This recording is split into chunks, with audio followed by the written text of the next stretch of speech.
திருச்சிற்றம்பலம். திருநாவுக்கரசாமருடைய தேவாரம் 4ஆம் திருமுறை, பண் திருநேரிசை, தலம் திரு அதிகை வீரட்டானம், பதிகம் 28, பாடல் 6. இதுவே இந்த பதிகத்தின் கடைசி பாடல். நமக்கு மீதமுள்ள 4 பாடல்கள் கிடைக்கவில்லை இந்த பதிகத்தில். ஆகையால் இந்த 6வது பாடல் கடைசி பாடல்.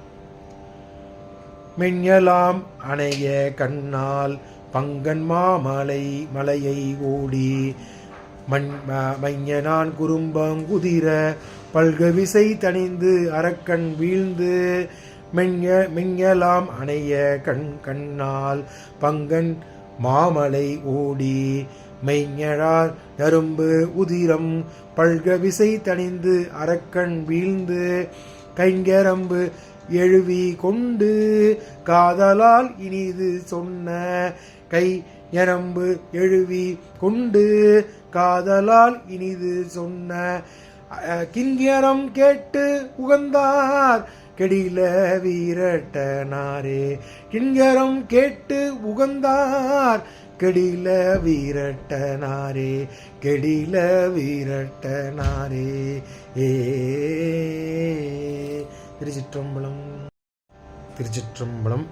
இந்த கடைசி பாடலான 6ஆம் பாடல் விளக்கத்தை பார்த்து விடலாம். இந்த 6ஆம் பாடல்ல கருமையான மை தீட்ட பெற்றதால் அழகுடன் மிளிரும் கண்கள் கொண்ட பார்வதி தேவியின் உடலில் தனது உடலின் ஒரு பாகமாக அழித்துள்ளார் சிவபெருமான்.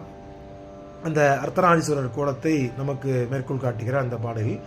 அப்படி பார்வதி தேவியை ஒரு பாகமாக ஏற்றுக்கொண்ட சிவபெருமான் புனிதமான அந்த வீட்டிற்கு கொண்டிருக்கும் போது இந்த புனிதமான கைதை மலையை அசைத்து பார்க்க வேண்டும் என்று ராவணன் ஆவேசமாக ஓடி வந்து இந்த மலையை பெயர்த்து எடுப்பதற்காக வந்து உள்ளான்.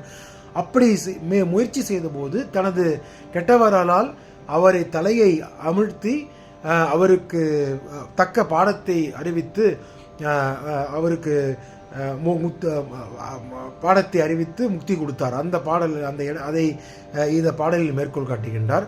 அப்பொழுது என்ன ஆகின்றது என்றால், அந்த அரக்கன் ராவனின் உடலில் உள்ள நரம்புகள் குருதி சிந்தும் வண்ணம் அவனை கைலாய மலையின் கீழ் அழுத்தி அவனை வலிமையை அற்றவனாக செய்கிறார் சிவபெருமான். அப்போது தனது தரவினை உணர்ந்த அரக்கன் தன்னை காப்பாற்றும்படி கெஞ்சுகிறான். அந்த பெருமான்பால் அன்பு வைத்த தனது கை நிரம்புகளை வீணையின் நிரம்பாக அமைத்து அவனை காப்பாற்றி இனிய சாமகேதத்தை பாடி இந்த இசையை கேட்டு மயங்கி அவனுக்கு பலவித வித்தைகளும் அருள் பாடுகின்றார் சிவபெருமான். அவனை ஆட்கொண்டு அந்த நரம்பினை வீணையில் மீட்டுவதற்கு வைத்து ராவணன் வீணையை வைத்து சாமவேதம் பாடி சுவாமியை குருளை வைக்கின்றார் என்று இந்த பாடலில் சொல்கின்றார். அப்படிப்பட்ட சிவபெருமான் அதிகை வீரட்டானத்தில் கெடில நதிக்கரையில் இருக்கும் தலத்தில் உடைகின்றார் என்று சொல்லி இந்த பாடலை முடிக்கின்றார் அப்பர் சுவாமி. திருச்சிற்றம்பலம்.